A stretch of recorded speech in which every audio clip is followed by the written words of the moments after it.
Because if you support human rights, you got to support them in everywhere.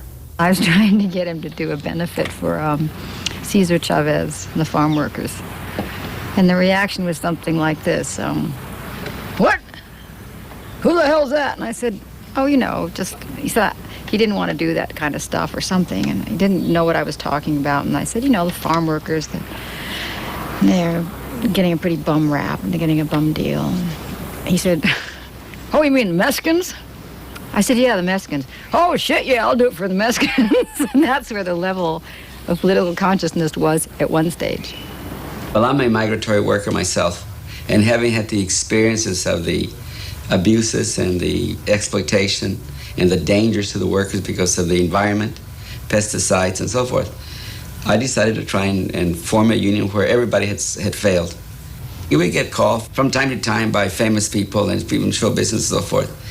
And, oftentimes they don't really mean it. They're good meaning, and they mean it, but they're too busy to do anything about it.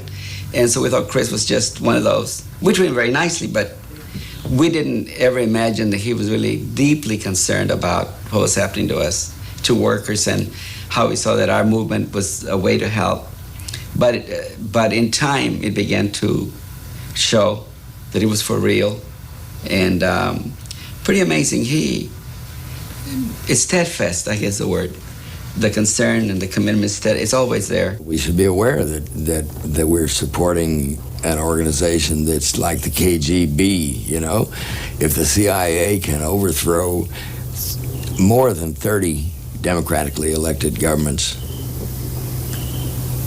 in the time since they were created and the National Security Council was created, then something's wrong. People who are actors and with talent and so forth are very concerned about far off things across the world. And he's concerned about those things, but also concerned about things happening in his back door, in his backyard. And that's what's different.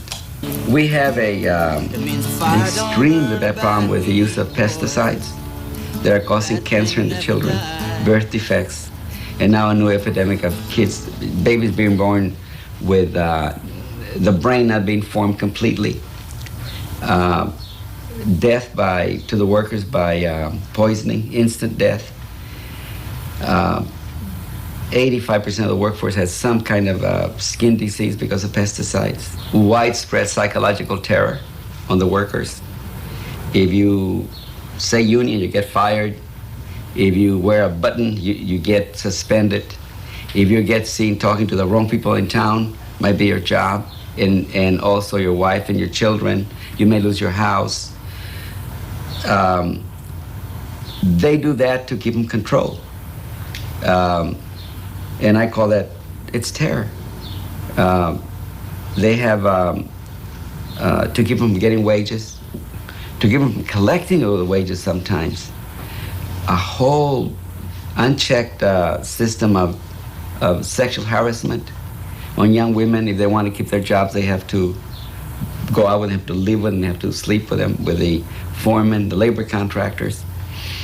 They prey on all these defenseless people who are immigrants, don't know the language, they don't know their rights, they don't have a job, and a job is more important than to have a job, and where they're willing to put up with unbelievable conditions and demands made on them to be able to have a job, to be able to get a little bit of money to send back home where they came from. It's unbelievable. And this is what happens.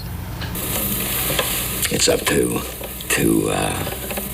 anybody who does have the information to try to pass it on. The public believes in more than the politicians. See, he has a way of doing things and saying things, even in his own act, when he's in a performance. He will bring in something that he's concerned about that has nothing to do with performance, but has to do with human beings suffering and so forth, an issue, and brings it in, has a perfect way of making it part of what he's doing. Loaded down with lessons that he carried home from Vietnam to Wounded Knee. Johnny Tony Lobo burned a flag he knew had been dishonored. Paid the price for thinking he was free.